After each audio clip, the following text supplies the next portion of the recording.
Yeah, see, if there was a Santa Claus, we wouldn't need a government because the poor would be taken care of, the children would be taken care of. Okay, we need more dentists because he's all about the sweets, I think. But Sure.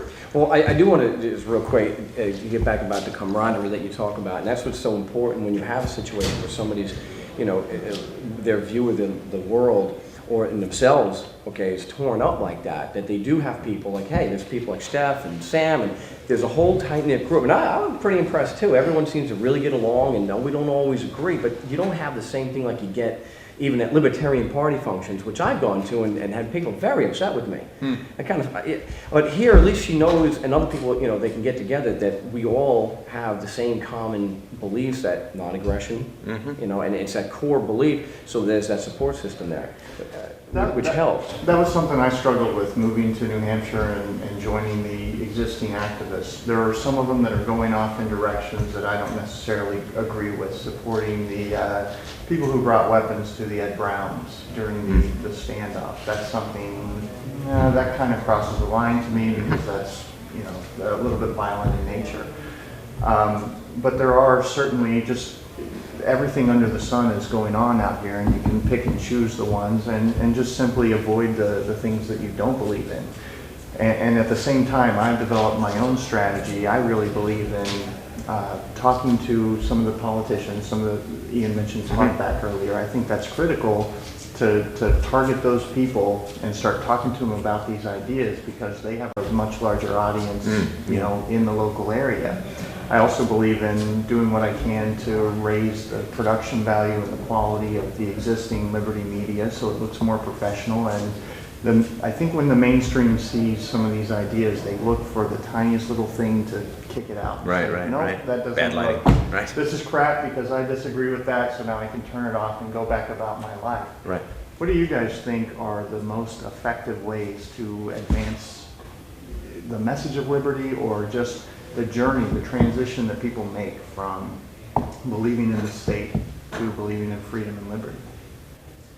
Who wants to take that one? The media. I mean, it's the most powerful way to communicate with somebody unless you have a real close relationship with someone. I mean, they say that radio is a very personal medium, and they're right. You've got, and you guys are all radio hosts, so you guys have your own podcasts. So you've probably gotten a response from your listeners where they say, I feel like I know you. Oh, yeah. I get to get that a lot this weekend. Well, you don't know them. Right. You've never talked to them before. But they know you because you've been expressing your thoughts and your beliefs through this audio medium that literally is going right into their brain, like two sides of their head going into them. The television's good too because you can really generate some emotional response from the imagery on television. And so just touching people with this message it's just so powerful. We all know it because when you hear the message, it shocks initially if you're stuck in the government paradigm, but it's shocking to the point where, what the hell am I listening to? What are these crazy people saying? They stay tuned in, and this was your experience. I mean, you came across Free Talk Live, and The people who believe in the state and the political process to bring about change look at that and say, you're ruining it for all of us, you're poisoning the well, you shouldn't be doing this. If you want to change the marijuana laws, for instance, go to the State House, sponsor a bill, get your friends out to come and scream outside the building. We've seen, right, and that's what happened this week, and we were both out at this protest, or rally, or whatever it is they called it, for this HCR 6, some resolution to draw a line in the sand, to tell those feds they've gone too far. If they take one more step, we're going to be out of this union. And so Dennis Goddard from the New Hampshire Liberty Alliance, love Dennis. He's self-professed anarchist, but he's heavily involved in the political system. Dennis asked us to come out and support him in this, and so since I like Dennis, came out. I didn't expect very much out of it. It's a political thing. Politics doesn't really do much to change anything, as we well know. But it was just the whole event was just so distasteful to me. It's politics, number one, but, politics brings out the nastiness in people, of course. Right. And so what you pretty much had was, and I don't know who put it this way, but I thought it was brilliant. The idea of that these are just nothing more than a bunch of shouting monkeys. I mean, that was kind of the idea. I mean, it was originally proclaimed during the recent presidential campaign, where you have one side yelling, "Ron Paul, run," and the other side yelling, "Obama," or "McCain," or whatever, and they're just chanting and chanting and chanting.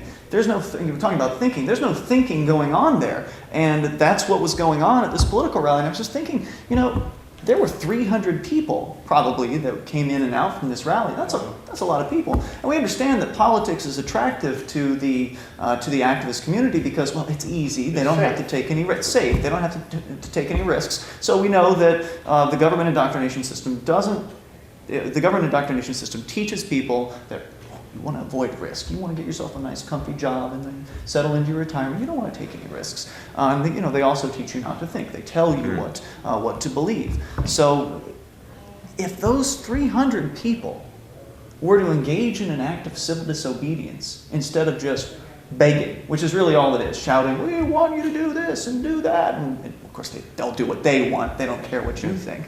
But if those people were to engage in non-cooperation, civil disobedience, the state would be done because they don't have enough room in the jails. They don't have enough money. They just suspended jury trials for an entire month here in New Hampshire because they're out of money. Really? And hardly anyone ever asks for a jury trial. So if you had 25 people, let alone 300, if you just had 25 people go out, take bong rips out in front of the police department, or it's just some sort of civil disobedience. First of all, they barely even have enough cops to arrest all of you. They'd have to call cops in from the surrounding areas. Presuming they could arrest you all, and you all demanded jury trials, how are they going to? I mean, they can't raise taxes quick enough to pay for these things. So the level of control that they have over the whole situation is just paper thin. It's paper thin, and if we just had more activists that were willing to take some risk, I think there would be tremendous advances. But instead, we have 300 people shouting outside the State House. I mean, is that how you guys see it, as paper thin? Is something that's really ready to collapse? I don't see it as paper thin. I mean, I agree with you that certainly they would just get money from the feds, right? Because the feds would say, well, we don't want this to be a precedent because the feds run the drug war, which is a huge multi-billion-dollar industry. So that would be I mean, if I were the Fed, I'd be like, okay, well, ship them $1 million to cover their costs because we'll print it, right? It's no they loss could, to us, but the right? bureaucracy gets in the way. I mean, No, I agree. It wouldn't be simple, but Right. again, paper thin. I agree with you. Certain areas they're running low on money. The states are really low on money. What are they sending out IOUs in California now instead of right? I mean, so definitely the system is creaking, but I think, as you're saying, the system rests on error, and the system rests on what I call slave-on-slave violence, right? Which is that most people, I don't get any hostility from the state. They don't lift a finger against me, and I talk about some pretty radical stuff. But the only people who ever attack me are my fellow citizens, right?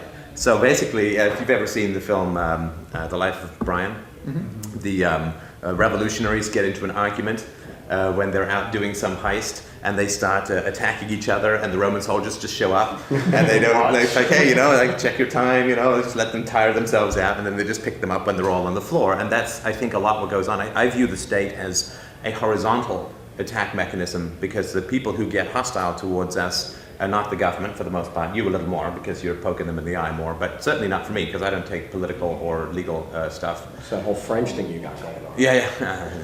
I'm Mr. Freedom Fries. That's really my nickname. But so I think that the state is a horizontal attack that we get anxious and we attack each other for these new ideas, right? And then because we're attacking each other, we're cheaper to own, right? Like if you get the slaves to beat up on each other, you don't need foremen, right? So it becomes much more economically productive. So I think that the role that we have to do, in my opinion, is, I mean, I think the stuff that you guys are doing is fantastic. I mean, but it's because there's many paths to liberty. That's the idea, right? We don't want to think there's one path, because that's a statist paradigm, right? Statist paradigm is one solution, everybody else go to jail. But the problem, one of the problems we're seeing, at least, and whether it's paper thin or not, but that's up for discussion. But there's no doubt, I think we could probably all agree, that the most powerful ways to change things and to do activism don't involve the political scene. Oh, I agree completely. And the situation we're dealing with is that most of the activists, probably the supermajority, 90%, 85% in this movement of intense people, are intensely involved in the political system. So shifting those activists over, and they are coming slowly. I know that the president of the Free State Project is a self-proclaimed voluntarist.